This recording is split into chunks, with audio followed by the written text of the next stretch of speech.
Instagram can suck a dick. You can say that now on Facebook. I mean, I don't know about Instagram. I do what I'm supposed to do, and it's fucking up. Should I just You should try one more time? I would definitely try to get it to work. Because we want to be able to get these things to work every time. I don't understand why it's not. Oh, you know what it is? This is why. After you do this shit, you have to actually hit go live. On Instagram though, not restream. Yeah, the other ones you don't. So YouTube's all set, good to go? Yeah. Fuck, which one of these? I might have to I have like too many up here. But yeah, now I got it. Alright, so it should be like that. Boom. Public. Boom. Open that fucking I'm gonna enter it just in case. I was hoping it was the same one. It's streaming. Wait, it's live. Alright. So we live. Should I check out Big Dookie Chain? But Big Dookie Chain is live right now. But what is it? Is it black screen or is it the... Right now I just ended. It says this video is... Oh, no, it's live again. It's that. Alright, so we good then. Alright. And then you're going to be... So what I'm going to do is I'm going to copy and paste. So everything's good right there. Right. And you're just going to... And go to my... Back in that. You actually don't even need to look at their website. You might want to minus it to not use like video card power by having it in the same place. You get what I'm saying? Like minus the browser, not minimize. Do the whole minus. Minus the whole thing?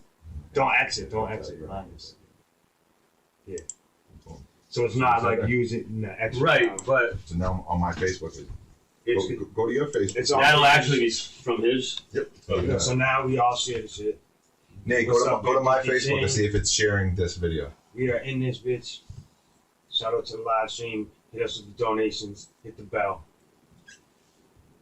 If you go to Yo, Big Dookie Chain is live right now. I know. So go copy that. This is what you want to do. You want to go here, copy and paste this, copy that, copy the thing, and then share it from the bottom. How do you do it? Share it, yep, and boom. Make sure you share the top one from a minute ago too. Because the other one is like not. Okay, and we're good to go. Okay. And I'm doing similar on Instagram. Correct. No, Instagram's all set. We're good to go. Yeah, everything's good. Oh, there's no way to share it live on our. Yeah, so we're good. So all we gotta do now is just do the intro. Oh shit! Hold on, I get my fucking chain. Nate, pass me my chain. Oh, yeah. My. What you can do Sense. is I'm gonna have my phone on silent, but I'm gonna have this here so I can see people comment and shit. Okay. If we want to. How do I do it? How do I do any of this? Just search Big Dookie Chain from your personal, whatever page you want to do it. I mean, I can actually. At the bottom it says share on find the live stream, and the bottom it says share. I'm gonna share it to another page too. I can share it to my Hush Hard page. Yeah, there you go. 18,000. Now we're thinking. We should be doing this shit every time. Not facts, yeah. At one point I had that page going crazy, and then I was just shitting for like a year. So. Maybe we can get right back there. Yeah, Big Dookie Chain on their phone. Nate, you find it? No. Go to Big Dookie Chain. Like search it. Big Dookie Chain, right? No, it's 3 words, man. Oh, and then I probably need to keep Facebook open, or do I even? No, I don't think you should No, have you to. don't have to. It's a Big Dookie Chain, right? It's a big. You You can first of all, you should follow us. comments and shit and interact. Okay, secondly, you go to this live, right? We're gonna copy and paste, share. 2 people are watching.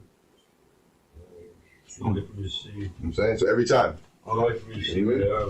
So let's try this out. It should be a new fucking way to do this. All right, man. Fuck it, you with us? How do we? Right, How do We're we? here now. How do we see who the 2 people are? We don't. We're just gonna do our jobs. If they comment, they will. But now, what's it called? You're gonna go to the middle because you're gonna start recording. You want to start with them. You know what I'm saying? Hold on, I'm just trying to- Start recording. Yeah. What happened there? Why is it black? You hit 4. Didn't you? It was on 2. Nope, I'm on 2. Do I have to refresh the go to black whatever thing? Why did those? What the fuck? Wait, it's only one camera's fucked up. Just the 2. One is working. 3 is working. Oh, it's the fucking GoPro again. But I don't understand why. Me either. But at least I'd rather have it before we start. I'm fine with that. I don't give a fuck It's about on this the thing. live, yo. We got 4 viewers in here. Oh wait, where should I be looking? To the middle one. Oh, this camera. Put another camera. We are live. About to do the interview. Hush Hard and Van Styles. Tash. Nate. Let's go. So you weren't on it then? You weren't on it now? If you're tuned into the live stream, we are getting ready to start recording. I'm sucking There in. you go. I'm sucking in. I'm gonna keep it sucked for the whole Sit down, video. Oh. How's that look? See, sometimes I want to wear that back. Oh God! The headphones crush the hat. It Ready? be looking crazy. Let's do this. All right. We're live. All right, Van. Let's get us going. All right. We're waiting for this all He's the way. recording now. We're good to go. Good to go. All right. Van Styles, aka Young Yoger, aka Tash, aka Tash Gordon to the left of me, and we got Big Dookie Tash Gordon. behind the motherfucking boards, and not behind the boards today, and hopefully not here to bore any of us, is the aberration, aka Hush, aka Hush Harding, AKA Hush Hefner, Playboy Hush, Damn. Justin Bieber, greatest rapper, turn your Mount Rushmore to Mount Hushmore. Boom. Keep it on the hush. Let's go. All right. Well, where do we start? Right, Hush. Do you want to ask yourself? Well, I mean, Hush did send us over this whole I know. Just in case you guys don't know how to Yeah, let's see. Okay. All right. Welcome, Hush Harding. Now, first thing I want us to do is to highlight your journey as a rapper, graphic designer, video director, and sound engineer. All right, let's highlight it. Fucking no. How about this? Stop from the jump. All right. Don't fucking point at me, man. This is our. You're the guest in this house camera. today. I was pointing at the This camera. isn't your house today. You're the guest. So Hush, where you from? I am born in Weymouth, Mass. Grew up in Quincy, Mass. Okay. Central Hospital. Social hospital. Social your whole life. Central my whole life, yeah. Okay. Hip hop. How old were you when you heard your first hip hop record? I would say when I first heard it, probably about 8 or 9. My cousin, rest in peace, my cousin Mike, he put me on. I would say it had to have been like Tupac or Biggie, like something like around that time. I had it's funny too. His name Mike Conley. I always thought he should have been the rapper. His initials were MC, but I was like, yo. So he put me on to like Tupac and Puffy, like Bad Boy shit in that era. I got to bring up Puppy. So how old are you right now? I'm 35. 35. So 8 years old. We're talking about Probably 9. mid 90s. Yeah, like I'd say like 97 is when I like coherently could understand. You know what I'm saying? You don't remember the first record that you actually like that? I don't remember Turned the you very first record. It definitely had to have been like I feel like a Tupac or like a Bad Boy joint, like around that era. What's the first record you can remember like getting? The first CD I had, this is funny, is you know when Jinko jeans are out? We used to have the baggy jeans, and we used to just go. Star Market for some reason had CDs, so we would just go in there and boost mad CDs. So the first CD, Star Market in Quincy. yeah, I'm talking like 8 CDs at a time, a couple times a day. Like Yeah, the kangaroo pockets. that was the move. But one of the first CDs I He had, said 8 CDs a couple times a day. That's like fucking Columbia House. Except you don't have to like actually wait for the mail to come. You can just keep going in, get your Columbia Yeah. House 8 CDs for the price of a penny. I had I don't even know if I want. So to you say were a this. It was a Puffy in the Family, bro. Puff Daddy and the family. It was a good album, Which is kind of funny. So I mean, we'll get into like your hip hop and everything like that. But you're big on lyrics. Yeah. You've been like a lyricist guy. You've been a battle rapper, all that other shit. And it's kind of funny that your introduction to hip hop was Puffy, a guy who doesn't even write his own Well, shit. It's very Biggie, simple. Mace, like all that. It wasn't like just Puff. I mean, the CD was Puffy, but it was like that, and also like around the time Tupac's greatest hits came out, I remember having a double disc. So Tupac, I had to learn backwards. It was like I first heard his greatest I said hits, that's crazy to me. That's because sad. Like and then it went backwards. Because like, But I was like young. because his greatest No, I hits know. aren't like his. They're like his, I guess his hits. Nah, that it's like- album is fucking. There's it's- some fire on it's- there, but Yeah, but like to learn Tupac that way is a weird. no, it was. It's a weird way because like it's like listening to Bob Marley's greatest hits. It's like it's not. Because you're not listening the way it was intended to be Well, you heard. don't see You're the just growth. hearing the You're aftermath. seeing the Yeah. backwards growth, like Yeah. it's kind of a little. But I mean, they had the joints like Troublesome was on there, like. But that wasn't even that was a new song. Well, no, that was with Biggie, right? No, Troublesome no, 96. No, it was on the Machiavelli fucking. It's one of his Machiavelli hardest 2 was pieces, on when after he passed away, and then he put it on that. Yeah. But not even like that wasn't an actual greatest hit though.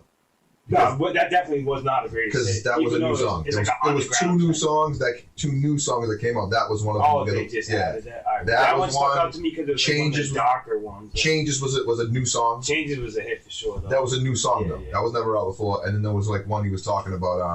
Oh, see, I wouldn't even There know was like that. there was one of the songs that was new. See, because that's what I'm saying. Yeah. That's crazy that like this guy loves Tupac. Rock, but, like, Rock was a big influence on me. Like, learned about him through the greatest hits. to be album. Well, honest, that's the problem.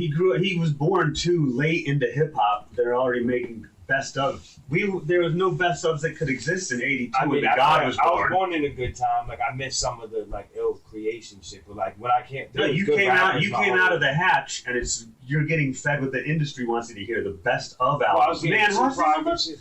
I'm just saying, like, Well, all right. So the thing is, when I first heard rap too, it was like the only rappers I was exposed to, like you said, was like the flashy shit. I mean, Pac was like half and half. Like he had the message and shit, but it was like Biggie, Bad Boy, all that shit. So like at that point in time, I hadn't fully like wanted to become a rapper. Like me and my cousin, we had this website. Like we had like a vlog. I was like in 3rd grade. We had this website, Hip Hop 99, and it was like we. So hold on, you're like in 3rd grade. And you're creating a hip hop blog. What, like our blog's even out yet? Like our hip hop blog's even I out yet? don't even know exactly what we did. Like I remember the. Do you know about undergroundhiphop.com? Nah, not yet. Angelfire.com was. Do you know about what were the Boston ones? There was like Boston. there's 617 something. There was right? 617 Live, but there was also there was like Beantown message board or some shit. I wasn't even like exposed to that shit. It was like me and my. That's what I'm saying. So So you you with computers, and he was kind of like the way I looked at it. Like he didn't even want to be a rapper. He was like a collector type motherfucker, but he always put me on. But you were doing a hip hop blog, but not even knowing there were people like my age. I'm 10 years older than you out there, like that were doing like hip hop. Not If that we I didn't wasn't. stop doing that, like I probably would have something sick. Like you know what I mean? Like how early we were on that, we should have stuck with.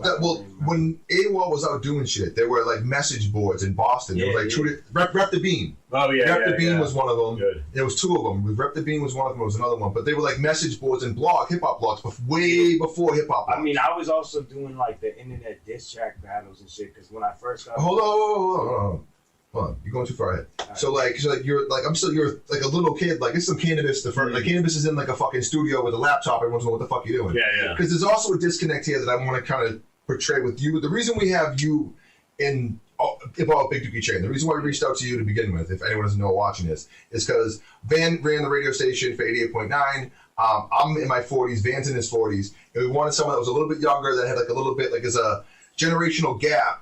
He never had to go to an actual studio. I don't think you haven't been to an actual studio. Yeah. I'm saying when you started making music, you never had to do that because you had programs and shit were already out. There were already greatest hits albums from the greatest of the all time. They were already out. So you came into hip hop like in the middle of like its growth after it became rich. Wasn't wealthy yet, but it was rich. You know what I'm saying? So we came in during that. So it's a whole different perspective of like someone who it's interesting to me that he's not even seeing the blogs.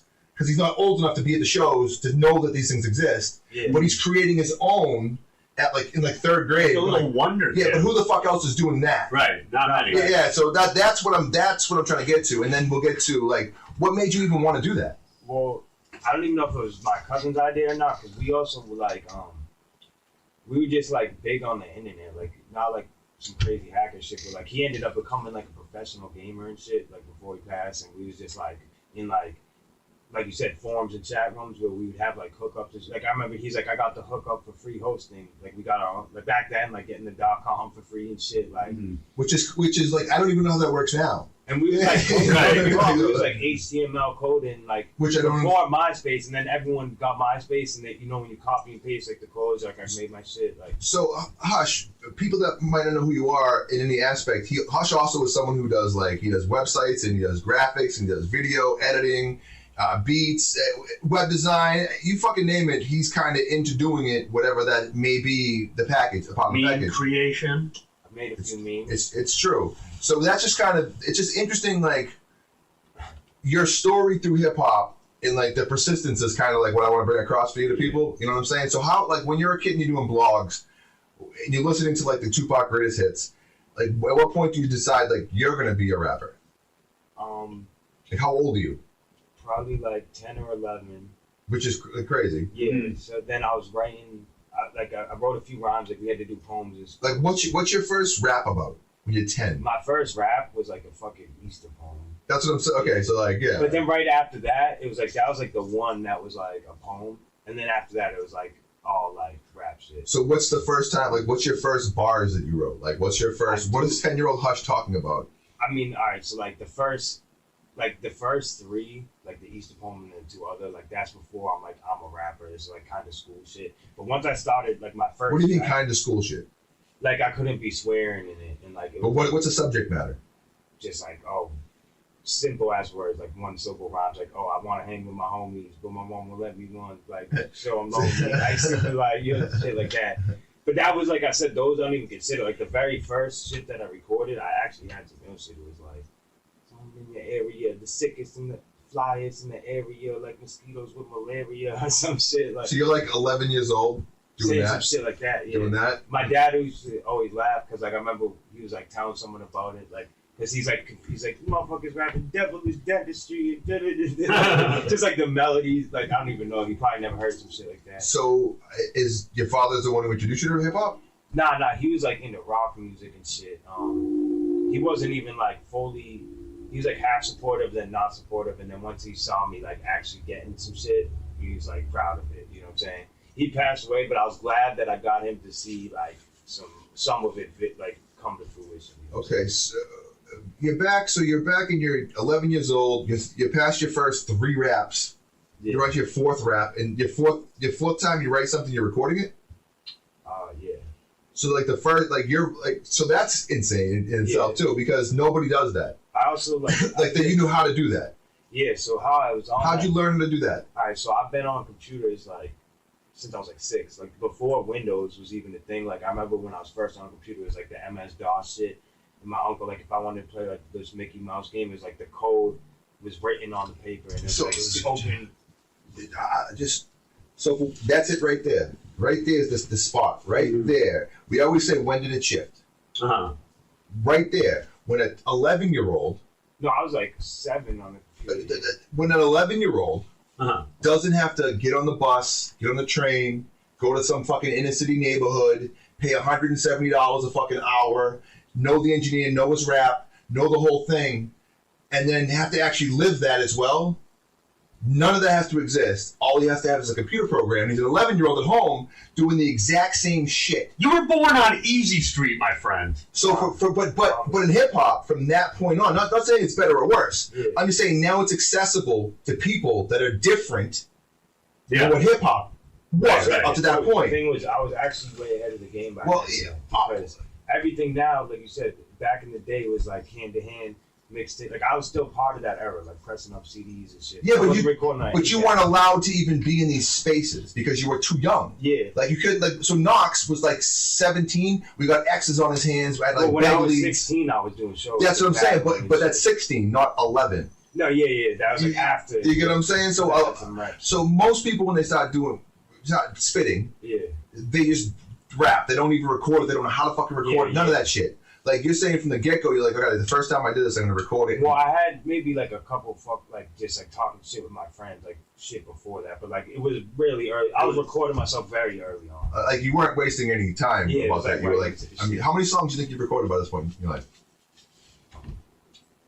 Probably around 1,000 or more. What's the earliest one? Can we go back and listen to that song? Is that out still? I could get to it, like the page is blocked, but I don't have my very first record. I have like my second and third. I have like this old ass. So how long ago can we go back to listen to some Hush shit? I could go back to when I was like 14 or 13. Like I have it. So on 21 years? Yeah. And I have like That's a long fucking time. Yeah, Man. like I have every year. There's at least I'd say every year since then at least 50 tracks. Like and some years way more. Like my computer is like full. Like I have a vault of like create. The thing is that some of the shit is like I didn't have the money for the beat, so it's like I'm making all these songs. I'm like, oh, when I put that out, I gotta go buy the beat. Blah blah. Blah. So I have mad shit that is like still. The thing is too, now I have the sessions and I can mix them better. So like every now and then I might have like I drop songs sometimes they're 5 years old and I just act like they're new. You know what I'm saying? But like it depends on like But it seems that everyone does that. no, that's what I'm saying. Like So literally, like building we've had the ball is like lit. The one thing though is like I feel like I need to organize my shit so someone else like if I ever went to jail, God forbid, or like died or something, I'm like, someone needs to know how to go through my hard drive and get this shit. You feel what I'm saying?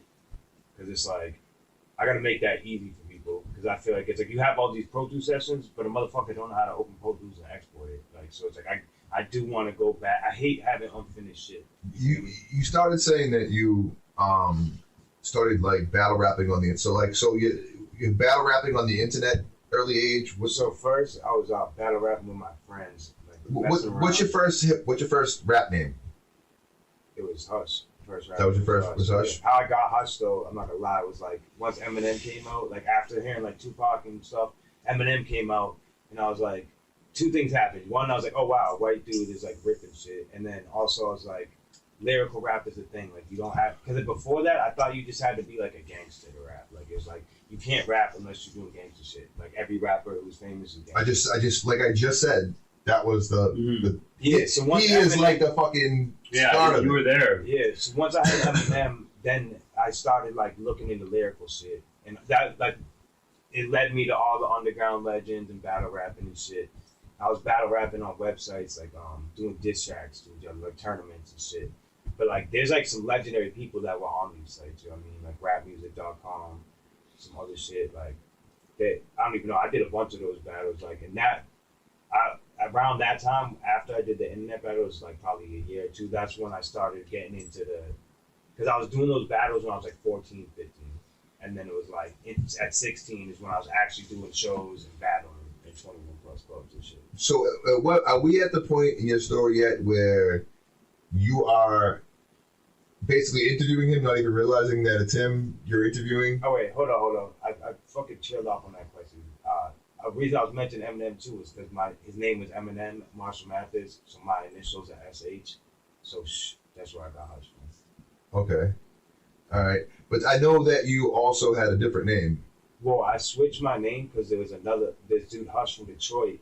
He like has tracks and shit with Eminem from way back in the day. So he comes out on this TV show, The Contender, and he's got a song with Talib Kweli and a song with Eminem. I'm like, oh, this dude has Hush, like he's been established. So then I switched my shit to Rage 617, and that was just because I was like, yo, I need a 4-letter word that looked ill. And at that time, I was like rapping, battling, mad angry.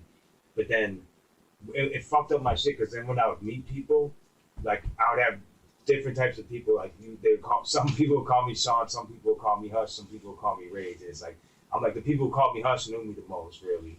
So then it was like, but what stopped the Rage shit is eventually I started making money off YouTube on my Rage page.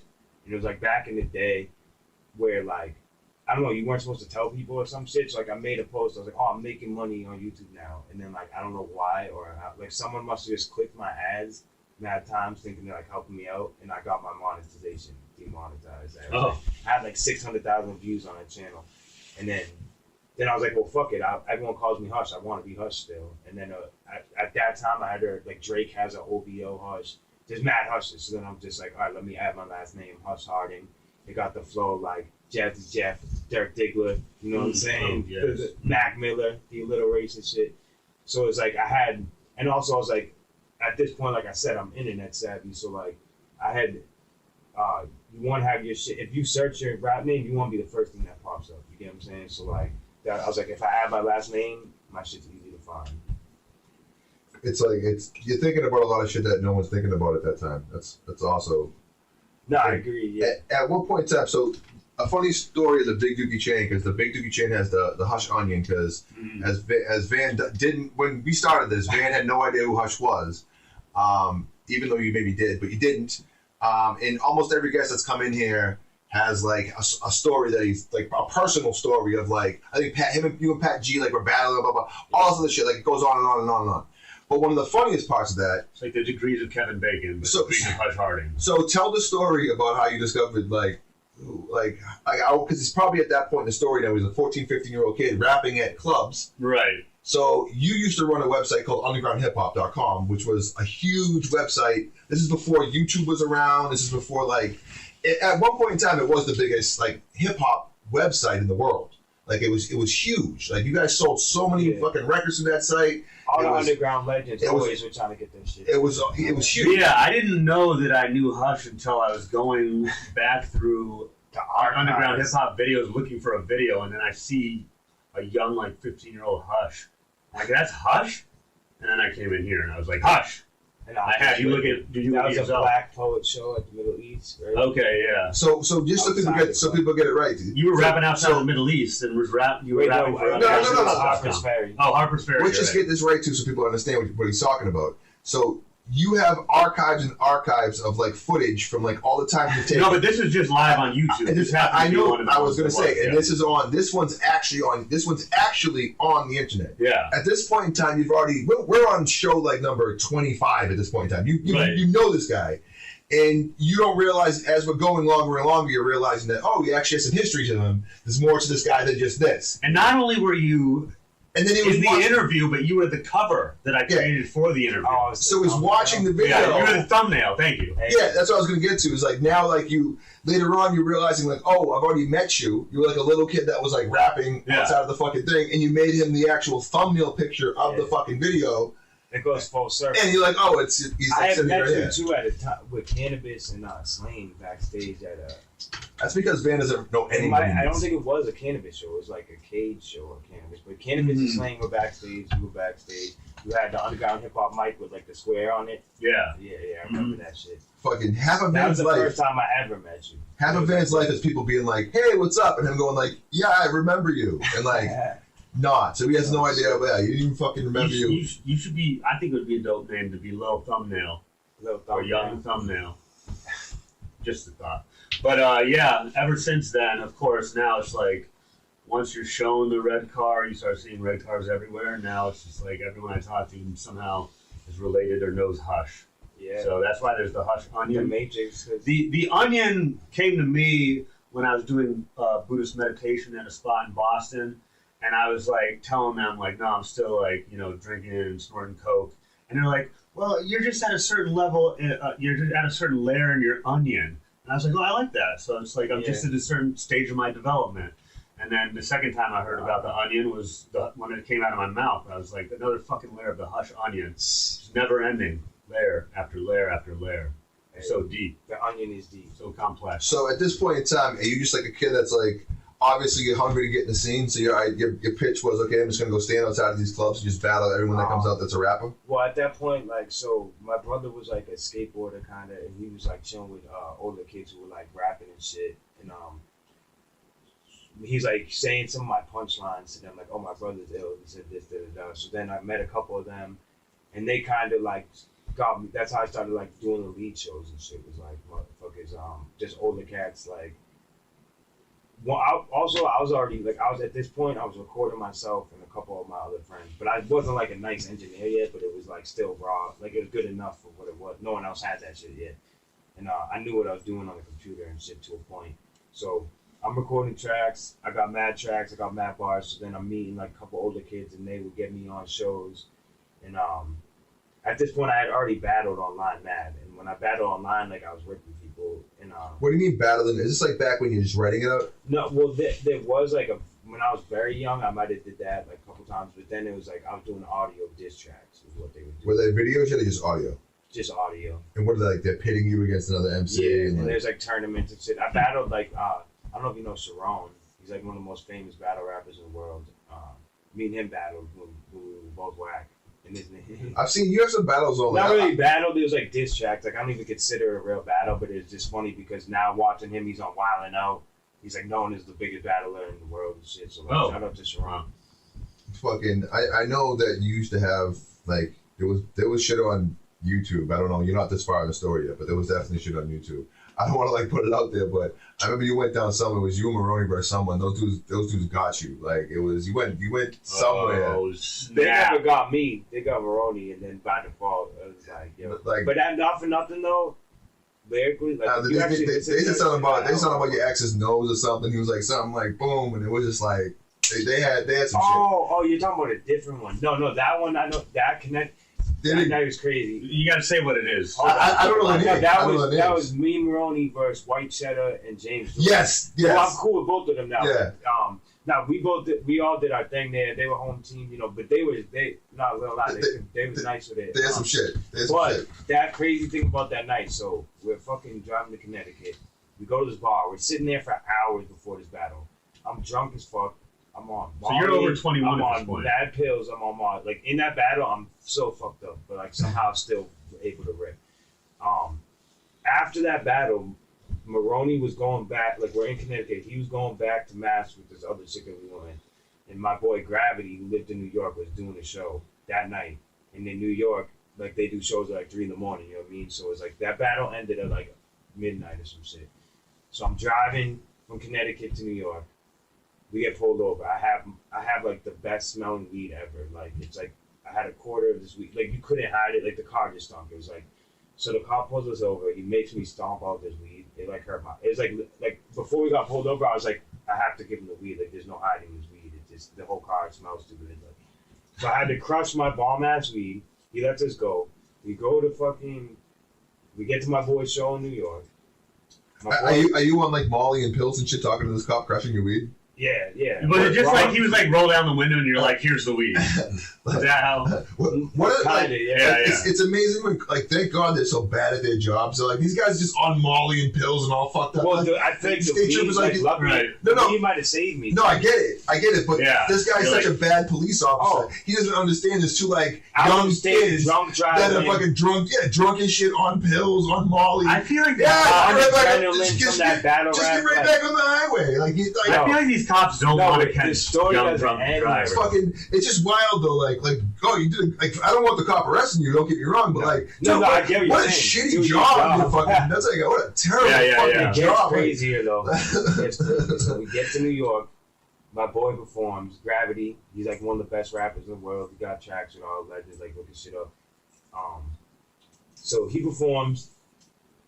I have some extra Molly and whatnot. So we're like, Because the cop didn't find your Molly. yeah, because I gave him the weed, so we had Molly. I still had weed after this. It's kind of funny. But my bomb weed, I had because I still had like not as And bomb. he still had other weed. Yeah. So the cop like No, he should have arrested. We were wasted for hours. Like, probably drinking in the car, like the whole night, everything, the whole night. It's like found nothing. definitely also cross state line. That is. It's happened to me a bunch of times New York. too. But anyways, yeah. My boy performs. I'm like, all right, let's go to the car. I don't know whose idea it was, but go to the car. We're gonna finish off this Molly. Fuck it. We're in the car. I have like a little bit of Molly, a little bit of weed, some pills.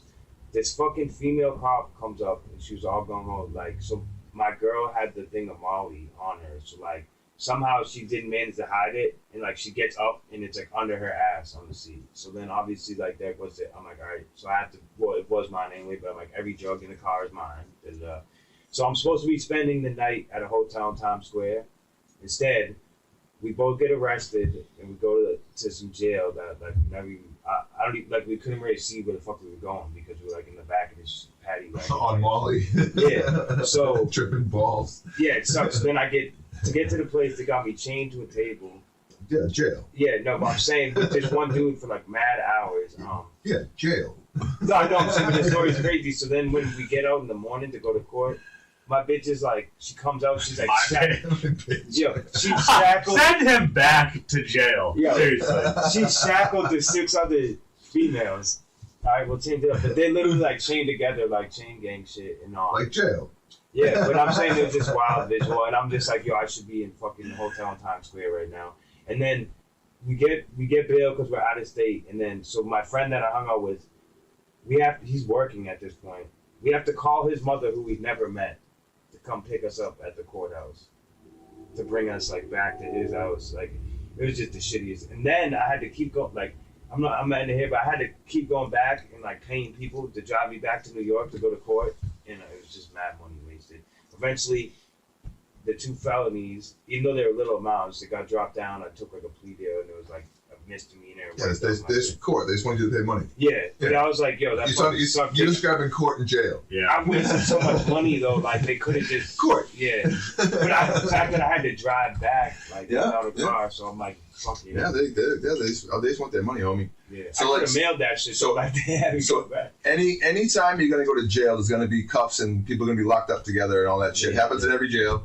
And anytime you go to court, they're gonna make you waste mad time and take your money. Well, that was the one That's time just the that I fucking had gist to of those be things, locked man. up, Yeah, I can tell it's only been one time because that's a regular thing. No, man, I have other scenarios where I've been like, look, like one time right around the street actually. So I'm like around like this age. I'm like 22.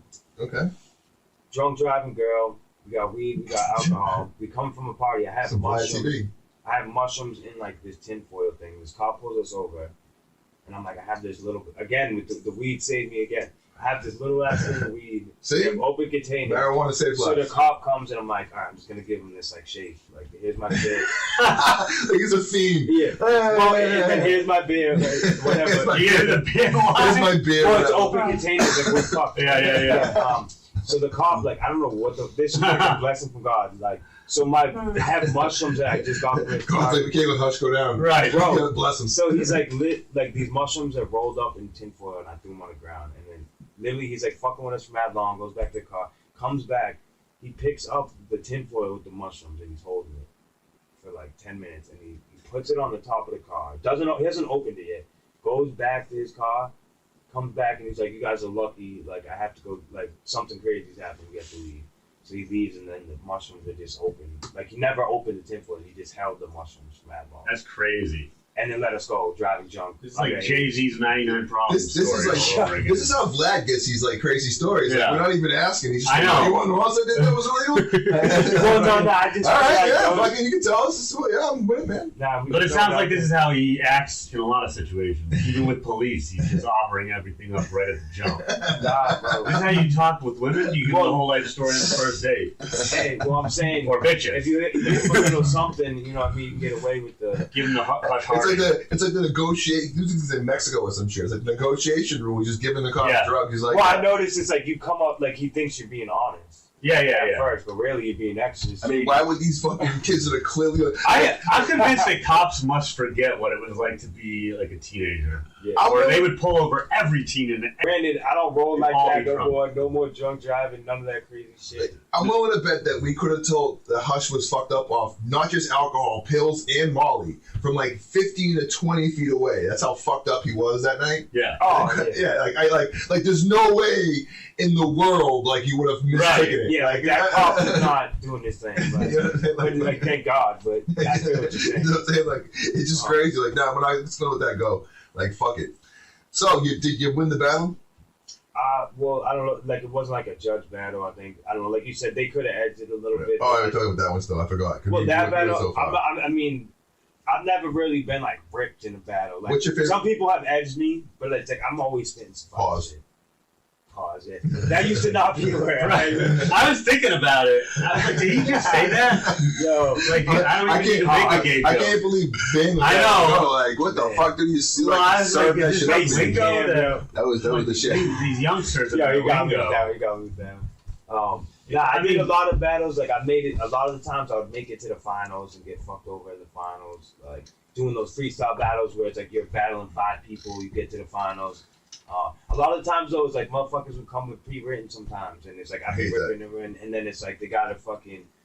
You get to the finals, this dude comes with mad fucking pre-written punchlines and shit. Yeah, but you guys got to the point where like you guys were going to each other's like Facebook and shit, and like go back like months and like. Well, that fucking- was different. Yeah, those type of battles, the acapella battles, like that the LG actually hosted my first one of those in Boston. It was like Grind Time Boston because the dude D-Rect who like made Grind Time was like a fan of my shit or something. So my first battle, I destroyed the dude. It was like LG was the host. It was in China Pearl in Chinatown. We only battled 40 bars there, I think. Like that battle is like viral still, some shit. But like those type of battles, all right. There's things I like about those. Is the only thing is like you can push lyrics so far in battles like that because it's like beats and it's really creative writing. But it's also there's rappers nowadays that do that type of battling that were never rappers before that. You know what I'm saying? So like they don't have. I like people who can rap on beats and have different flows. So like that type of battling is strictly to me. I look at it as like a performance. It's almost like stand-up comedy or like live, like giving a speech, like mixed with rhyming and like ill-ass lyrics. Where like regular rapping, people might not even understand. To write an ill punchline on a beat that sounds very simple, sometimes it's harder than making it super complicated shit because you made something good so compact that it. Like a gift I had with punchlines is like making it easy to follow. Because if a rapper's job is to like speak to people and be good with words. So if you're like confusing me as a rapper, you're not doing your job. Did you ever have any problem with Harding being your last name and the search engine thinking it's porn? Hard on, not hard on, not. Nah, well, I mean, Playboy Hush, like shit. Playboy Hush. Bitches, you know. What's up? That would be a future endeavor. What's up with the Playboy thing? Yeah, and do women actually?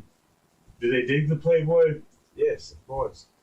Really gonna say fucking no? No. Do they like the fact that you're just like head to toe in Playboy? Well, the Playboy shit started because one time I had this Playboy jacket, and I noticed that everywhere I went, old ladies, like they would always be like MILFs.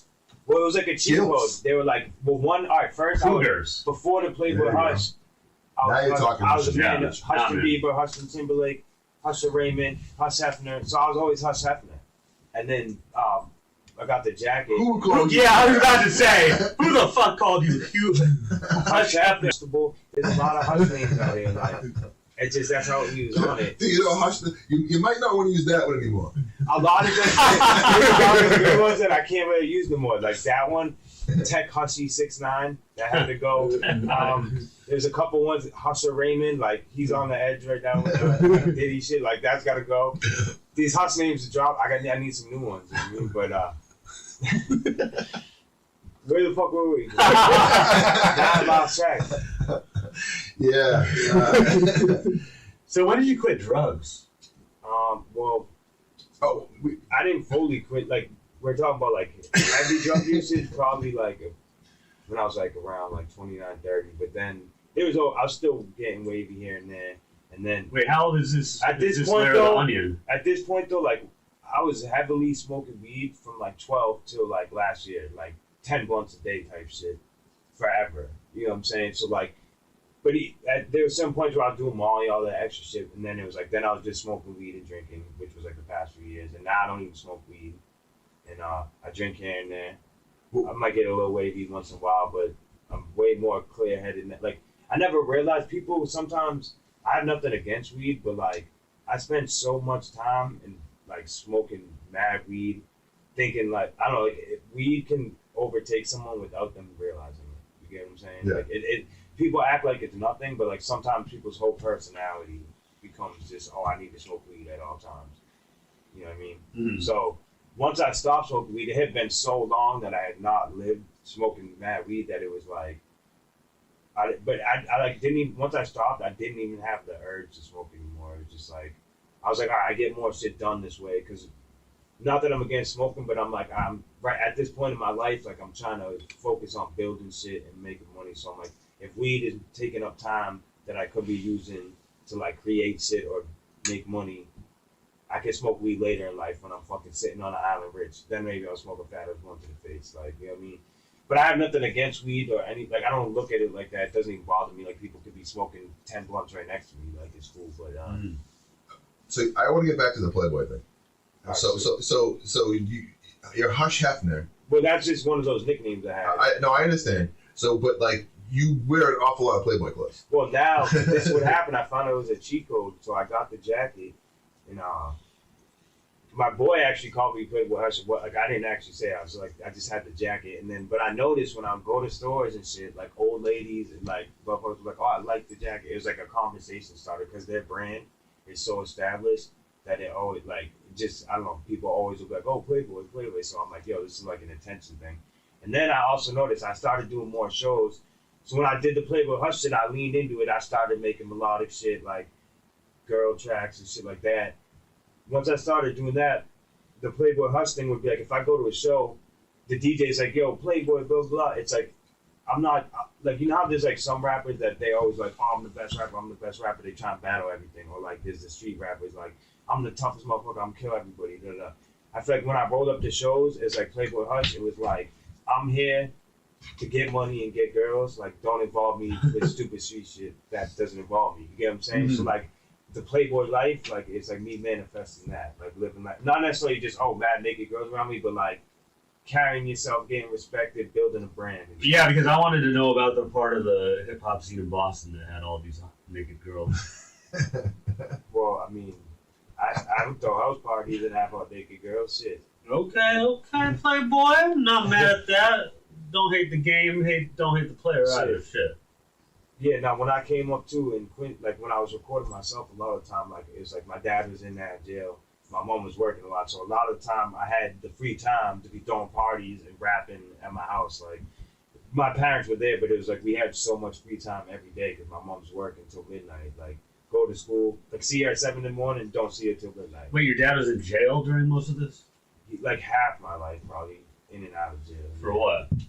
Different things like arson, drugs, like I don't even know to be honest. But he was in there for a while. Like I had to go visit him in jail a couple times and shit like that. I remember that being mad young, going like talking to him and shit. But it was like when he got out of jail, when he was like older, we had like a weird relationship. Like we was always wicked tight, but he was like at a certain point where he's like, all right, like you can live how you want to live. Like I ain't been around long enough to be like trying to boss you around. Like at this point in life, he's like, you know what I mean? Like do what you want to do. I respect what you're trying to do. You know what I mean? But I do remember like back in the day before that, there was times where he's like, oh, you think you're gonna be a fucking rapper, blah blah. Like you get because him and his dad were pipe fitters in the union and shit. And the thing about it too, what he didn't understand though, is I wasn't always just like I'm gonna be a rapper. I was like I'm gonna be a fucking computer genius. I'm gonna get rich on the internet. Like rap was one. It was either that. It was like computers and rap. Like one of these is gonna make me rich. So, as like I said, how I got kind of like ahead of the game early was because when I first came up, it was like everything gangster was what you want to do in rap. So like I was getting caught up doing dumb shit, thinking like, oh, I have to do this to be a rapper. But on the side, I was learning all this shit about computers and building brands and fucking in like 7th grade, this Asian kid, he put me on to Photoshop and like we were just sitting in the school library and she's like, oh, you can get this shit cracked, blah, blah. So then I was like, all right. So that's why you're good at Photoshop because you've been doing it for like fucking 25 years. And that led to so much because what I realized back then when I first started rapping, I used to think like one person, like I used to be like, oh, I'm just an ill lyricist. Like that was my gift. But like this was like before Kanye West was like making his own beats and being a rapper. Like it wasn't common to be like multiple things. But once I learned Photoshop, because I was like, all right, I might as well learn how to make covers and flyers to save money, right? So then I started in high school too. I still did graphic design, but like I wasn't really learning shit from that class. It was more so from the internet. But like I made more money at a certain time. I was making mad album covers, flyers. Like I did covers for like ill people, like songs with KRS-One, Tragedy Gaddafi, like Ill Bill, fucking Craig G. Like mad people would always come to me for art, and then that also led me into getting a camera, like photos. I still didn't know shit about like filming, but it was like I just was diving in head first. Eventually, then people paid me to do videos. So at this point now, I'm getting paid to mix records. I'm getting paid to do graphics. I'm getting paid to do videos. All self-taught. Not like obviously like I had YouTube and shit. A motherfucker like Knox. When I met Knox, like we had both at this point in time. Mad people, like Knox had a name in his city, I had a name in my city. Everyone was like, oh, y'all need to link up, da-da-da. So when I finally met Knox, he like stepped my engineering game up like crazy. You get what I'm saying? Because he was a genius. He showed you how to do it. So after that was like, that took my mix into a whole nother level. So now I'm like, I was making beats before him, but then I learned mad shit from him. And we had like a period of time where he was staying at my crib for like 2-3 months or some shit. And it was like, that was like a turning point. Which was the time where Justin Clancy started singing. Yeah. When Justin Clancy came through then. Yeah, exactly. Full circle and shit. So wait, what? Justin Clancy had recorded with Knox at my crib. Okay. He spoke about it. We talked about it on our show. How he never sang before. Yeah. And then he was at his house with Knox recording it. So he met him, and like that was the time they did TV dinner or something, right? Yeah, the video was like something like that. Yeah. Van, that was the first time you mentioned the Onion. Yeah. Was it? That was the first Onion. Oh shit! It was the first time. Yeah, because it was like, and that's how like Justin said he started singing. Like it was like I think either you or Knox had like suggested trying to sing on a song or something like that, and then he was one to tell the story. Yeah, he was like a rapper before that. Yeah. Now he was good at rapping too, though. He had like some shit. You know what I mean? Him and actually Apollo Knox was there, which was actually Aldovino. Apollo Knox. Yeah, both recorded in my basement. But like, I know Justin more than him, but he also like Aldovino, he'd be rocking with like ST-Nack and shit. Like, yeah. ST-Nack's another like dude I had met. Like doing shows, when I was doing these battles and shows early, like 16, 17, 18, that's where I met like people like Relentless, ST-Nack, Amadeus, like Slane. Slane was a little bit later, but like, you know what I'm saying? All the Boston like ill rappers and shit. my boy Sins, he passed away, but he was wicked fire. This dude Conundrum. They were like big influences on me. I mean, it was like weird because I felt like older rappers, they would like help mentor me, but then at the same time, I was like so sauced out with the computer and the new age shit. It was like I was also teaching them that shit. Mm-hmm. So it was like I had that type of relationship with a lot of different artists. And the way I would look at it is like even if we spent like a small time, it was like I get different energies from different people. You know what I mean? So like when you collab with people or hang out with people, it's like you can absorb like. It's almost like absorbing powers from just like. It's also the other way around too, because if you know how to do everything, everybody needs something. Uh-huh. Yeah. So it's like, oh, I know how to do that. Like if you're like at the time lucky enough to at a young age to be in the presence or around like a legend or someone that's a key holder or someone like gatekeeper or something like that, and like blah blah blah blah blah, you overhear a conversation, and he's like, well, I know how to do that. Yeah, you know what I'm saying? Like so, it's like, oh, you know how to fucking a make. lot of this shit. Actually, Oh, there you go. The thing about that too is You should like you said, for that. you realize that like it actually like I was looking at the rap game different. Once I started getting my infrastructure, I looked at it way different. The other rappers like they're like, yo, how do I get streams on my music, right? I was making money engineering, making graphics, making videos, so and hosting shows. So I'm getting mad rappers for these shows. Then I'm hosting ciphers. So I'm like, all right, where's my money come from? My money comes from me doing shit for rappers, like other shit, or not even just rappers, like models, like photographers, shit like that. It was like I was getting all these other jobs off branches of shit that I only learned because I wanted to be a rapper. But then it was like, I'm like, all right, if I make my shit fire, it's almost a commercial. Like I'm selling my services with my music to other artists. Well, that's another reason how you ended up here, because like we needed someone that knew what the fuck they were doing, knew how to do it, that was into hip hop, like their hip hop aspect of it, all that shit, but also like to troubleshoot and do it. All of it, because it all worked exactly out. And we even needed the other camera. Even so that shit too, yeah, like it was Destiny. It was all like it worked. Even that shit too. I was like, I never used it, but I could probably figure it out, like because it's like it's computer shit. We can figure it out. And then you know what's crazy? Look how that the camera's like crooked like that, but look at the leveling on it. Isn't that amazing? What that is? Oh, is that the? Oh yeah, shit! It's crazy, that's right? crazy. Crazy, right? The GoPro, we see you out there. That is crazy. Technology, man. I know what you were talking about. That was the auto. Yeah, auto delivery. I actually never. That's the first time I actually seen what the fuck you're talking about. Like now I know what you're talking about when it's done. Yeah, it's auto horizontal lock. That's crazy. Fucking.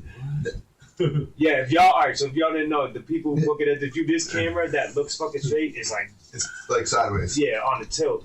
Fucking sitting sideways. Yeah, but like that's one of those things though. Like it makes you everlasting in the game or evergreen in the game because, like, it's also like what happens a lot that you get your break a lot by being around the right place at the right time and being useful to someone that needs a thing that's already done something. You know what I'm saying? Yeah, so it's like, oh, like, I do that, and it's like if you're there to hear that. That's another reason why we try to get you in these spaces. No, a lot of opportunities. Like I remember my other boy was doing ciphers and they would get like big artists and shit. And all these rappers are paying hundreds of dollars for slots on the cipher. And like you said, so the dude, I'm like, well, I can mix, I can shoot the video. Yeah. Like I'm getting a slot on this cipher for free. Every other rapper is spending mad money. So that's how I got on the joint with Cassidy. Like we did a cipher with Cassidy and it was like a bunch of rappers put up money, they paid for the feature.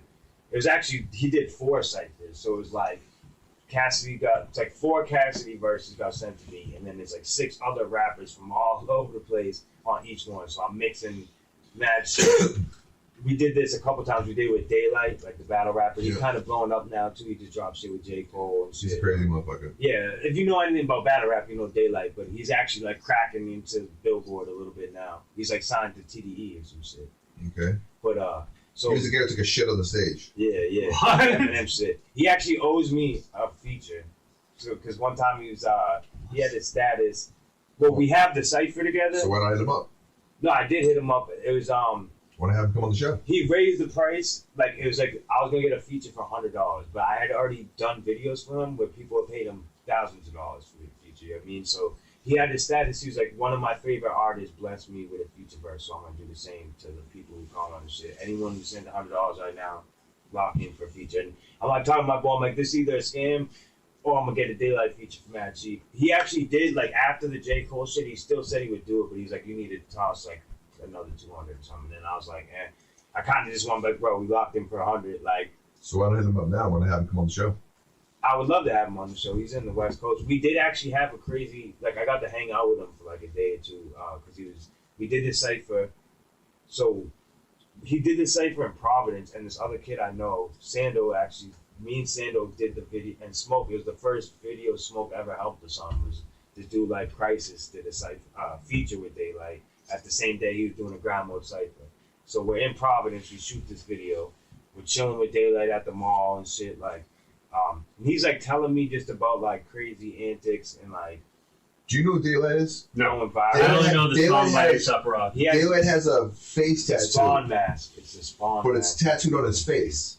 Oh. But he's actually I know not Caskey. So he was a battle rapper that took a Caskey shit on the stage. Didn't he like jerk off on stage one time or something He too? put his dick out on the girl. Like, Yeah, like he did like like he was like fucking a sex doll or some shit. he did did wild all this crazy shit on stage like during like those battle raps where people are going like, Yeah. He's actually I'll like kill a your very mother and good I'll rapper. bury your daughter and all that. Yeah, shit. yeah, yeah. Well, He, the like, thing is, took a that he's shit on the actually stage. That's so on fucking the gross. Eminem TV show. It was Eminem's Daddle shit. Yeah. Total Slaughter. It But the thing about him is What the? he's actually very good at battle rapping. So it's like He just shit on the floor? I can't Yeah, get over the if he shit. don't respect you, he might hit you with antics. Like one time he wiped his balls and like slapped this dude in the face in the battle. Like he What did the some fuck? shit.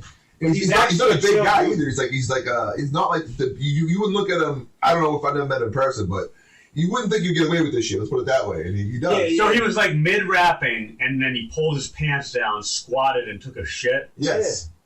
Yo, On Daylight TV. don't Yeah. play. On The TV. thing about Daylight though is he's ill. What the Like fuck? so that day that I met him in This dude's Rhode gonna Island. take a shit on your table. We can't have him on the Nah, I big fucking dookie. He's gonna can't. take the big dookie part of Check it, the though. chain too seriously. So I met him I in can't believe you Rhode heard of that. Island. We had some crazy conversations about just like rapping and like the Spawn mask for him was like he's like, so I have to go all in. Like it's like you're a creative character, and he's like, if you don't create your character before you get in the game, you ain't gonna be in the game. So anyway, Just cutting off all other a opportunities. few other days later, we're shooting. This is where the cipher where I mixed his vocals in New York. So it was like I met him in Rhode Island, and I'm like, oh, I'm gonna see you again There is in no New York in a vibe. few days. He gets the spawn mask on his face. Yeah. Okay, so this isn't as like crazy as Caskey's. Well, it's still pretty Caskey's fucking is, crazy, yes. man. that's Insane. on his face though. Caskey's is like on his skull, like. But Caskey's wild now too. I opened up for Caskey and Snow the Product too. But back to the day. Yeah. We did this cipher in New York. He after he got like the whales turned into my head in Rhode Island, talking about going viral. Creepy. So in New York, I asked him to do a skit with me. He did a quick skit with me, like it was like where I was like I had him take my phone and run and act like he stole my phone and then post it. So you get what I'm saying? Yeah, yeah. Like that was the skit, and then he was in this music video I did, and he did a cipher with me and shit. Caskey though, Mecca, we're not watching it. It says David. yo, Nation. I opened up for Caskey when he was like first signed to Cash Money, and it was like I never heard of him. Caskey is fucking Yellow. caveman's guy. Oh yeah. Oh yeah, Yeah, he loves that. give me that. Yeah. Yeah, Now give- Caskey's fire as fuck, bro. But how I got put onto him low key was Millie's had a song with him, and at this point, like neither of them are super famous. Like I didn't even realize Caskey was signed to Cash Money. I just heard this song on Millie's like SoundCloud, and then a few months later, I was opening up for Snow the Product on one of the lead shows, and Caskey was the opener.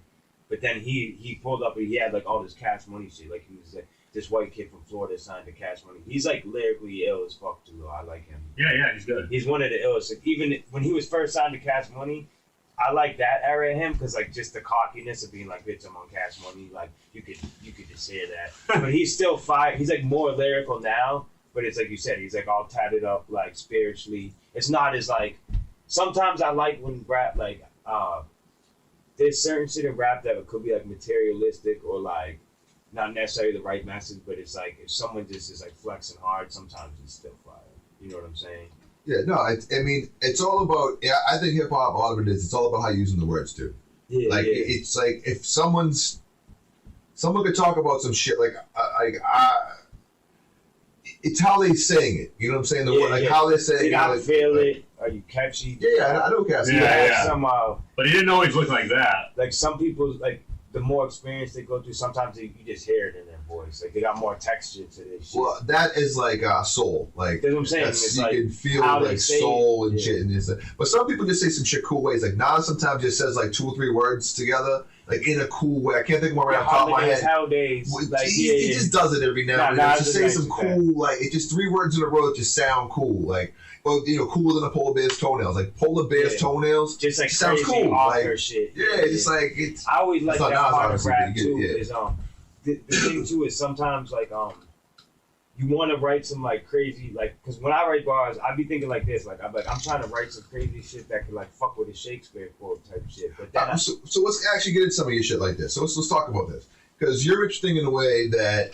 Like, so as I knew you, I met you originally. You were like a young kid that like you spit bars. Like you were a fucking blah, blah, blah, blah. You just Eminem style. Not that you were Eminem, but like you could tell you came from that cloth and like you were like that next generation of rapping kids that were like rapping kids that like only like the super wordsmiths of like our generation were doing the shit that these kids like just grew up off of because like Eminem had already been like he's already took that and cannabis had already took that shit to the level. You know what I mean? No, that's like I was like that's why I feel like the ceiling where the ceiling was when I came in was like art like so I'm art. I got to be super lyrical off rip like it came to me naturally. Well, and then it got all the way to fucking like rap god and it's like all right we can't even like. Well, then I also what it brainwashed me from was I was so caught up in like that shit that I didn't spend as much time like trying to sing and be melodic and be simplified. I want to get to this, so that's what I want to get to because at some point, like, so like with you not hearing his music and stuff like that, like I'm always like, okay, excuse me, Hush is like he has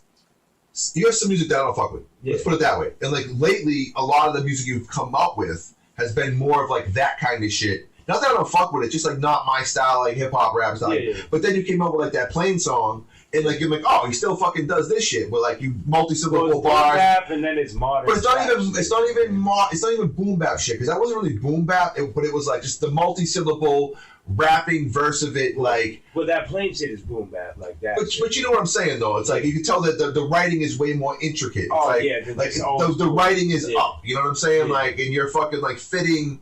You're really good at puns as well too. Yeah, and you're putting a lot of those in there and stuff. And shit, like you said with the Nas, like few words sounding the same, alliteration. Shit. But then you make a lot of songs like You at the Beach and shit, and like fucking, it's like auto tuned out and which I can't, like no offense, I don't fuck with it. But like, what makes you like? Most people don't do all that shit. Like, what makes you even do like? Well, the thing is like I'm also like a producer and an engineer, and like I said. Because you get brainwashed from hip hop sometimes. You can like sometimes I'm making a pop song, like and I'm that's all right. Skill, like. But that's okay. But that's what you're doing. Okay, so like, but that's dope in itself. That like, okay, you're a lot of rappers are afraid to do that. Shit, but you're okay. So that's what I'm trying to figure out too. Like, what makes you not scared from like, okay, computers trying to learn them is scary. Yeah. Cameras try to learn them is scary. Like trying to direct videos and produce music and learn how to like do all this shit is scary. Like okay, then like to make hip hop music and put it out is scary. Okay, then to be a rapper and be like, all right, like I'm gonna harmonize and make pop music. Yeah. And call like the most courageous dude that I've ever lived. Well, look at this. It's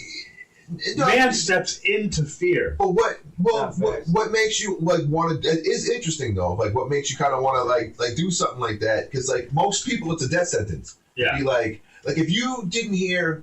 If you only heard his shit from like the past like year or two, you'd be like, you wouldn't get why people respect him in the hip hop game. You'd be like, I don't like Edo G fucking like thinks this dude's a dope lyric. I don't why like because the only albums you've heard of his was like when he's doing like that. We might have to do a sit down where like I listen to like you play me from the early days. Well, the thing about you heard him rapping on the early. There's new shit. Like the thing about it is, I always come from lyrics. So like the thing is.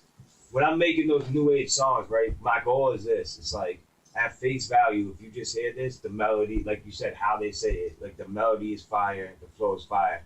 But then I'm just so into like lyrics and puns that I'm like, if you first hear it and don't even understand the double meanings, you're just gonna be like, this sounds cool. Who's the most lyrical, current, popular sing-song rapper? Damn! Okay, look at this.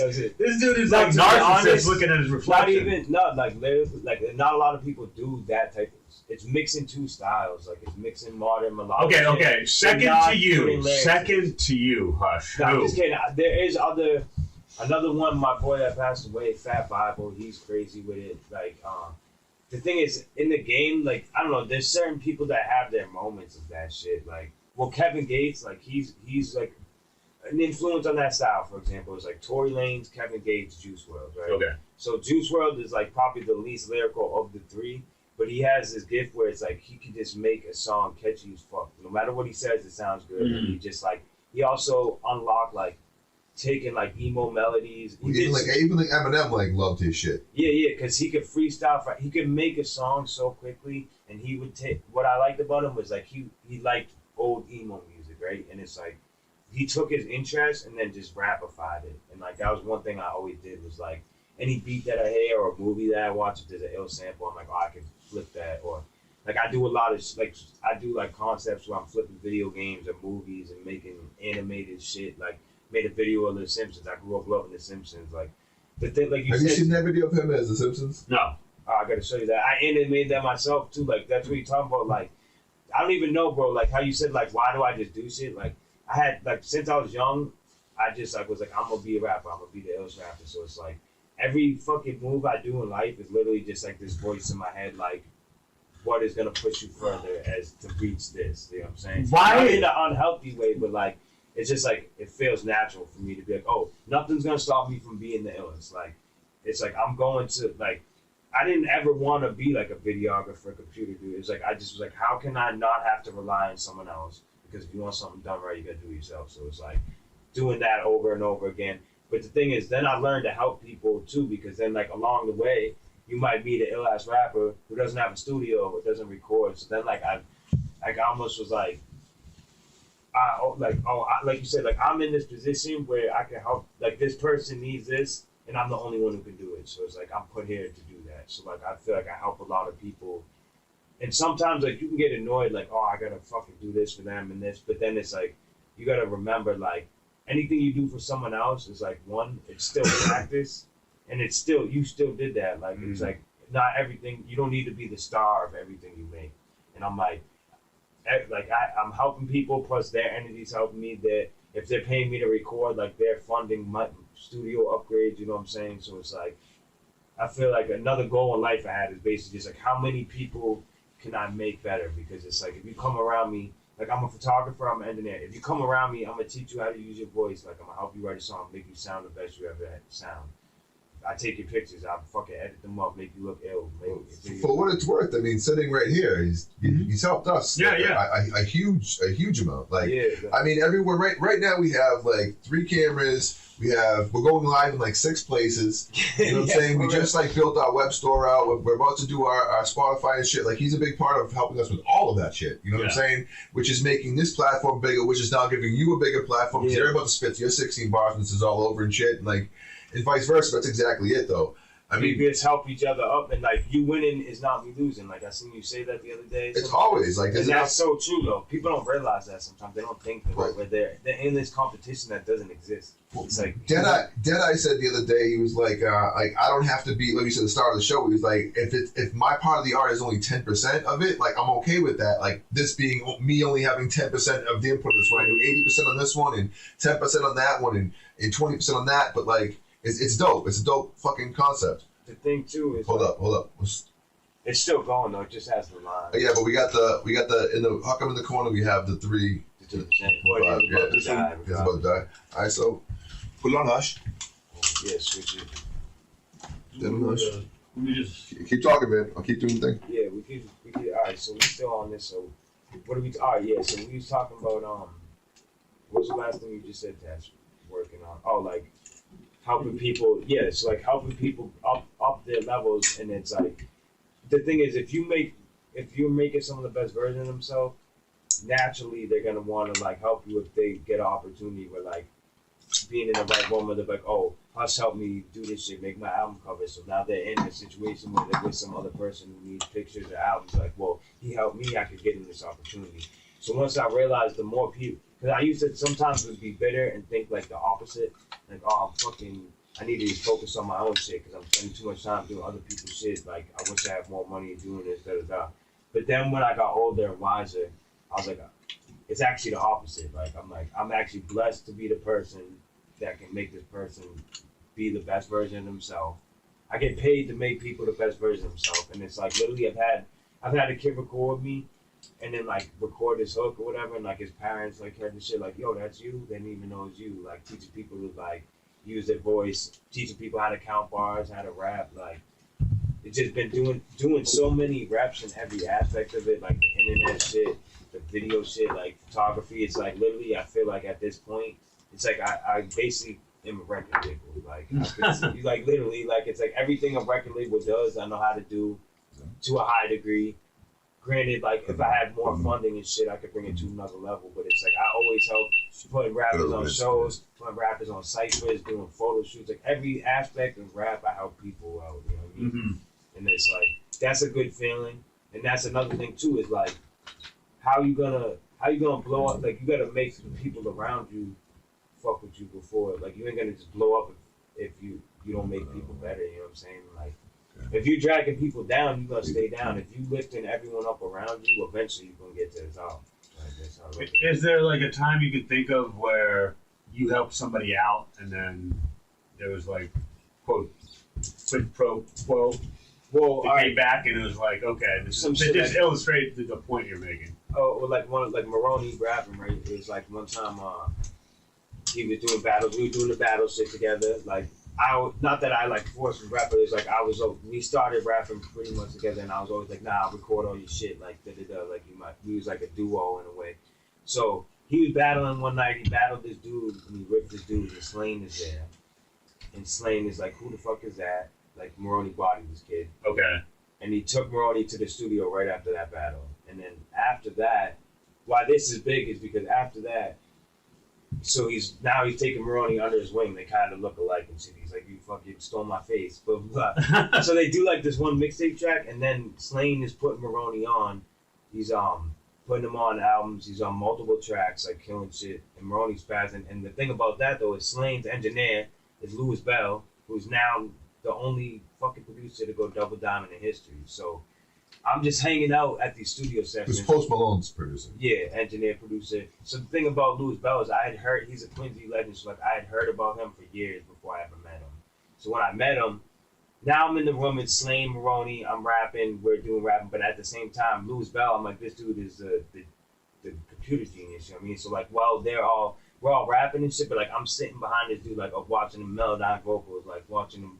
You know what I mean? And he was like another person who's like an open book. Like he helped people just naturally. So he's explaining, probably enjoying himself. Like, oh, I got this. Like, look at me flex. Mm-hmm. Like, I'm fucking nasty with it. So like, he was a big inspiration because at that time, he was like a big deal. Like it was like $500 an hour to record with him, and everyone was like, this kid's a fucking genius, blah blah. But now knowing that, like, I spent a few months like just like around him, and he's breaking records of Michael Jackson. So he's billions of plays, the most streamed Spotify song in history, like he's helped on.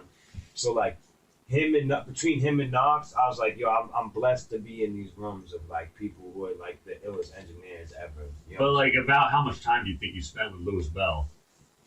Well, like the thing about it was like if there were Slane sessions, like then I don't know, I went out to a couple parties, like probably for like a 6-month period we were like together a lot. But I was also with Slane, like Right Hook was around. Okay. And the thing Maroney was around too, but Slane was like trying to bring Maroney on tour, and like Maroney was like getting arrested, fighting with his girl. Like I remember there was this video shoot one time.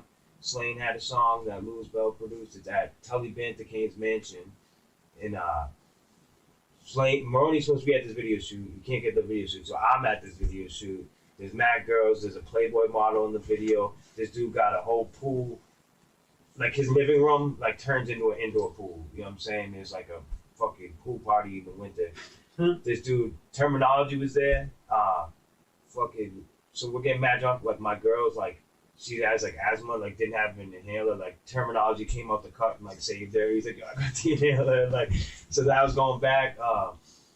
So it was like a lot of the times that I was there, it was like Maroney was supposed to be there, but he wasn't there. So I'm in this session just soaking game up. And me and Slane became pretty close too. Like we did like 3 tracks, but they never came out. But it came to a certain point where like I didn't need the feature to like verify our friendship. You know what I mean? Because he would just like drop gems on me. Like I would be like asking him shit like, yo, like how does it feel to be like you literally toured the world? And like he's telling me all these like stories about being on movie sets and just like real life shit. So like that was another part. Like I said, how someone led me into Louis Bell and fucking Slane, and like at that time Slane was like in the movie Gone Baby Gone and shit, which was like we would be out and people be like, oh, you the motherfucker from the town, like da da da. Yeah. So like I would see that, but the thing about Slane is like he wouldn't want to like if people come up to him, he wouldn't want to talk like rap shit while he's chilling. He's like, yo, that's not the vibes. But then if he starts talking rap shit with you, then that's when it's cool to like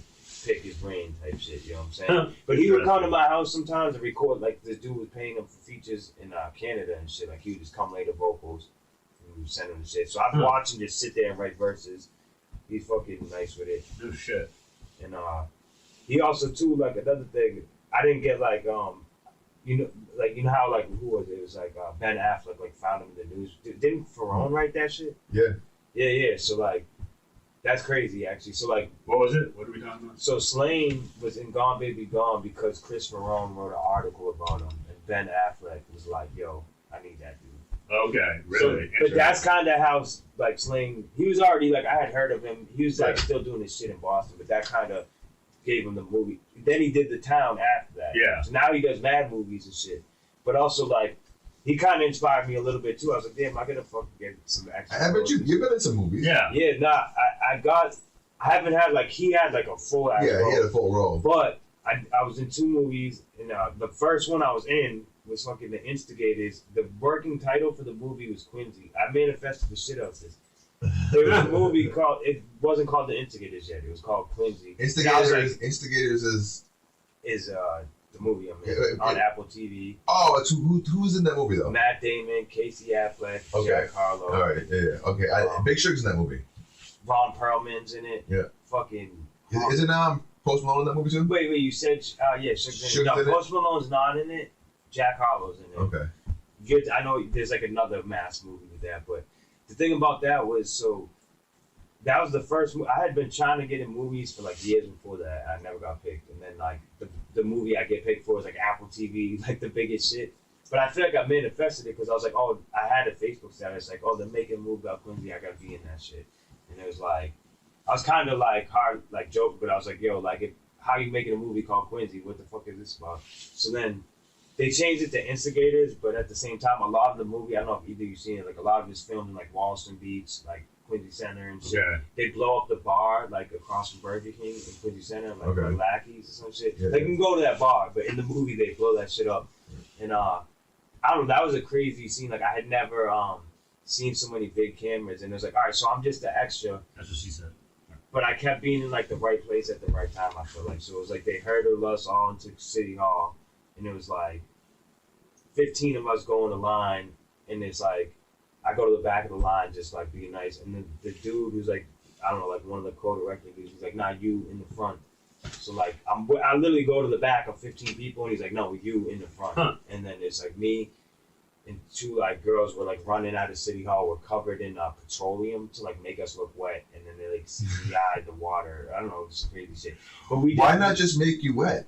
I don't know, like maybe health like wise, like they don't. I don't know. It was like just some. So petroleum is better than just water. I don't even know what the fuck it was. It was some weird. That's some Diddy So shit. you want to It seems like a lot to just. Yeah, like, we got extra money for it though, but like I said, like that's so, what That's what Diddy does. That's what Diddy Right. does. Yeah. so check it though with running. So literally, it's just like acting, like making movies crazy. We literally do the same shit like 100 times. So it's like me and this girl. It's like you go. So the other 14 people, like there was never a point where they got to run. It was like just us cut back, like us 3 just running mad times, and then at this point, like we do that shit. Now we're sitting around. It's like 4 in the And morning. you're covered in Vaseline the whole time. Well, it kind of like it didn't last that long. You know what I'm saying?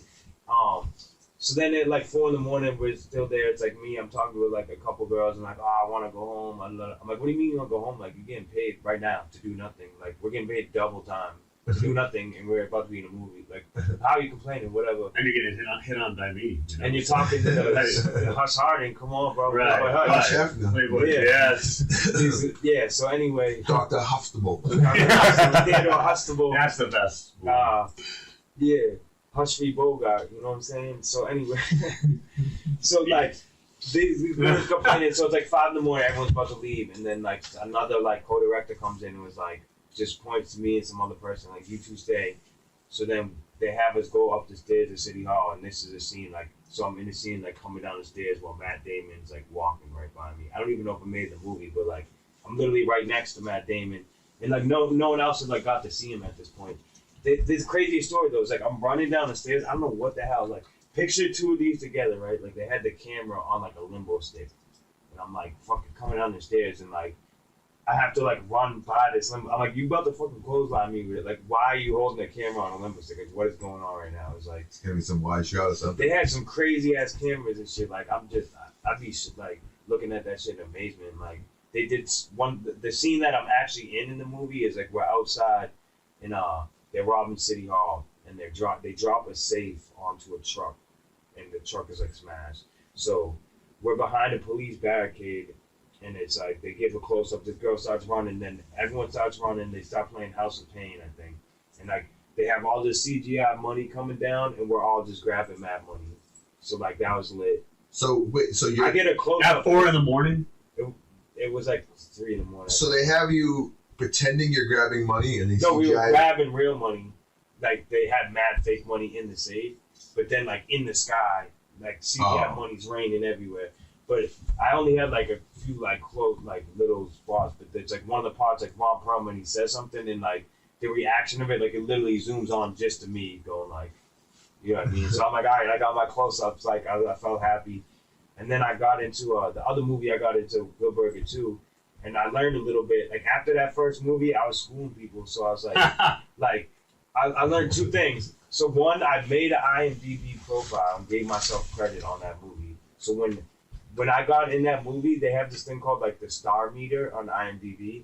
So like when I went to Good Burger 2, since I was in this movie with Matt Damon, my star meter went up 1,000,000 points. And there was one point where it was like Good Burger 2 and it was like starring Keenan Carroll and Sean Harding because like my shit was so high. And like I went to the set and people were like, yo, I've seen you on IMDb and shit. And I'm like, you guys, then people are like, oh, I've done 6 movies. I didn't even put my shit. Like I'm like, nah, that's how you do it. And then also I noticed there's so many people on the movie set that they're all doing like different shit. So like you can kind of mix it like basically get like we're in Good Burger 2 and they call like this whole table over. I'm like not at that table. I'm like I'm going with that table. So now I just go there and then like I kind of like being an extra. You're not supposed to like overact shit, but I'm also trying to be in the position that looks like I'm trying to get screen time.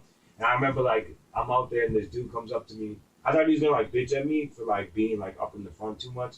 And he's like, yo, I got something extra for you or whatever. He's like, pick 2 people. So I'm just picking like the 2 people I was talking to. And we got to be in an extra scene in the movie at the end. It was literally just from like not being like some people like how I told you like, oh, I don't want to be here like moping around. It was like I was just standing like, yo, I'm ready. Like heads up, like what are we doing? You know what I mean? So doing that type of attitude, it's just like it can be tiring. Like you're sitting on set doing the same shit for like 15 hours, but it's like you're getting money. Like what are you like? And you're also gonna be in the movie. So, but I'm like, so that shit like I want to be like a real like. Get a scene where I'm like really speaking and acting because I feel like I have like doing music and shit. It's like you control you tap into emotions and shit. So I feel like I could be a good actor because it's like a performing and doing songs is like practicing what acting is in a way, like projecting a certain feeling. Yeah. I'm sorry, I was just trying to come up with an acting name for you. So I'm like, because we got nothing yet. Yeah. You don't have your acting name yet? I know right. I gotta think of one now. Damn. Yeah, you're always ahead of the 8 I know, how the fuck do you not have like 5 of these? I mean, Nipsey Hussle. That's not an actor. Dr. Theodore Huxtable is an actor, isn't he? It's like once again, you're gonna stop wanting to go to that one. Not. No, I'm not saying he was an actor. I'm gonna think of some one. new ones. By tomorrow, I'm have 10 more. It's like Adolf Hushler, you know what I mean? Oh god. Yeah, Nah, see, but the thing is, it has to at least rhyme with the U sound. Sure it does. Oh shit. So fucking, all right. So you still, but besides your acting, hip hop, you are making music. Like, what do we get into now? Like, what are people expecting from you these days? So right now, like I've been making, I make a lot of different shit, like making singles. But I have been making. There's 2 reasons why. So I'm making an EP. It's like, it's not necessarily like girly songs, but it's like more aimed towards females and shit. But it's still mad wordplay and punchlines. So. I did it last year. It was Heartbreak Hush. I dropped in February. The reason why I wanted to do this was there's 2 different, like you know how like Lil Wayne has Carter 1 2 3 4 5 6, like Willie's has Blanco 1 2 3 4 5 6. I'm like, oh, I gotta make like series of albums because then it's like people get hyped up for the different releases. So like I started doing that, and then Uncle Murder, you know how he drops the wrap up every like he's like, oh, I'm part of the holidays like Mariah. So I'm like, shit, I want to be part of the holidays, and shit, I need to drop series. So I'm dropping Heartbreak Hush 2, which is a little more upbeat than the last one, more like rapping and shit, but it's still like aimed towards like songs like heartbreak songs and like dance songs and shit like that. But at the same time, I've just been dropping bars like on videos consistently, doing hard shit, and I kind of go back and forth. Sometimes it's like I'm like, if I feel like I'm doing too much of one, I'm like, oh, I got to do the other. You know what I'm saying? Just to like balance it out. But I'm also like in a weird place where it's like I'm not so focused on making projects where, like we were talking about it earlier, it's like I might make a video and then I clip that video into 10 different videos and then those videos are going.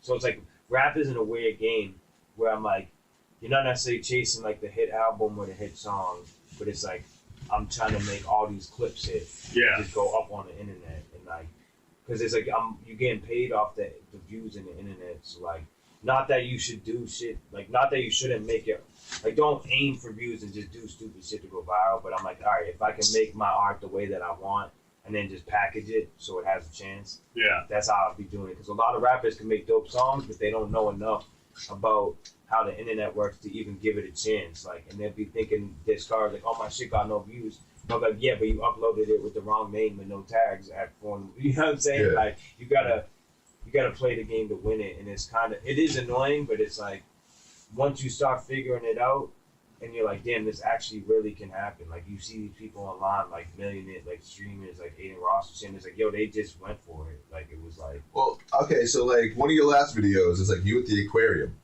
oh yeah, right? All right, so like, have you been to the aquarium? Yeah. So you know the big tank in the middle. Yeah. Okay. So like, have you seen the video I'm talking about? No. Okay. So it's just Hashi's rap, but he's in the aquarium, and I'm just like, when I see you doing that, I'm like, first of all, he's making the most out of a trip to the aquarium, right? Yeah. But secondly, I'm like you don't give a fuck that you're doing that at the aquarium, like. I learned that like there is a certain point like I don't like to be obnoxious if I'm like making a scene, so I'm like, let me like do this right. But I have been like, there is a point where like I've filmed enough people and I've done enough videos where I'm like, all right, if it's like, if you got to get this fucking shot and you got to look like a fucking boss, like even in that video, I didn't fully. There's moments of it where I'm not like fully in it, like, but you're doing it. So like you're doing the rap thing. Like, but there's other videos where like you put me in a public spot if I gotta fucking do it this way. But specifically, I want to talk about the aquarium though, because that was interesting to me. I'm like, because I know the space that you're in. I know the people that are walking around. I'm like, is he really? It takes a lot of guts, balls, like nerve, just to do shit like that in that space. Like, so is someone holding the camera, tripod? Are you? Yeah, someone's holding the camera.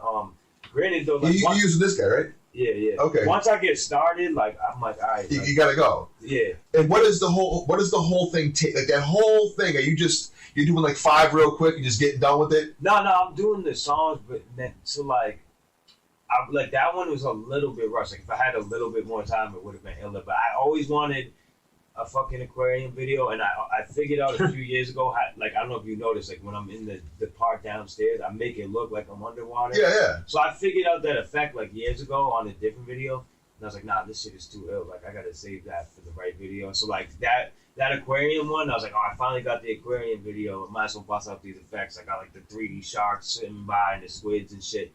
And I gotta watch this. My first sounds amazing. I wanted to do like I still want to do it. It's like I want to be in a hotel with girls and make the whole shit look like it's submerged underwater. But like that was like let me do this until I get that. Yeah, it's just like he's like I was like, wow, he's actually going for it, doing. I was surprised and impressed that you like actually like didn't give a fuck because you're doing.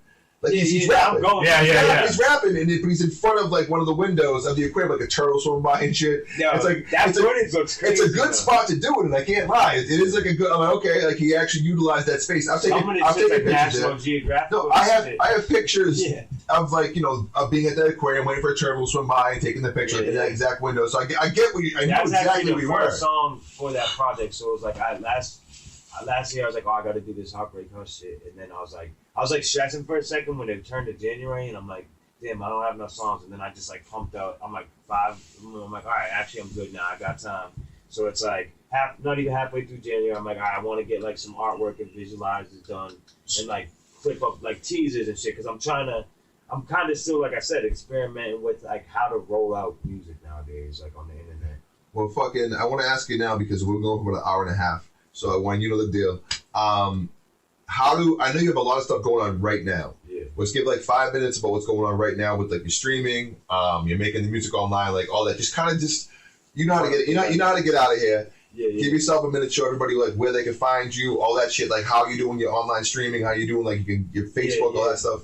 All right, so hushharding.com, hushharding on Instagram. Oh, right there. Hushharding.com, hushharding on Instagram, everything. I got the merch up there. I've been live streaming, making songs live on YouTube and Twitch. Hushharding on there. How's that been going? It's actually like I started doing it and then I fell off for a little and I just got back into it and I feel like, to be honest, I feel like I haven't got like as many views, but the results that I got from what I got, I was like, oh, this might be something because it was like, you gotta work it a little bit. Yeah, so I'm thinking that's the wave too. Like I feel like that's what I want to do a lot more. Doing live, like having some like people come through and doing the verses would be pretty interesting. Doing I'm really trying to get into like Maybe now that I have my space looking like how it should a little bit. Especially like even platforming it off like this and like fucking like even that. this, we've been doing a lot of podcast shit. Like we've been heavy on the grind on this. I've been making. I always, like I said, I'll just make music like as a habit anyway. So whatever else I got going on, I'm still gonna be making music. I've been doing photography, like freshly filming other people's videos, doing like a lot of recap shit. So yeah. Holla at me if you need, you know what I mean, any services, music, audio, visual, I'm here to help.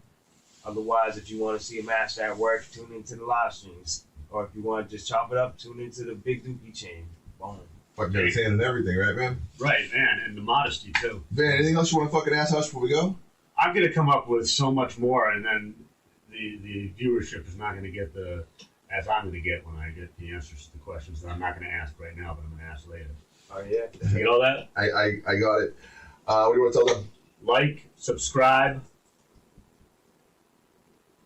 That's it. Band Styles. Yep. Hit the bell, all that shit. Sense lives. Money forever. Fuck her chilling.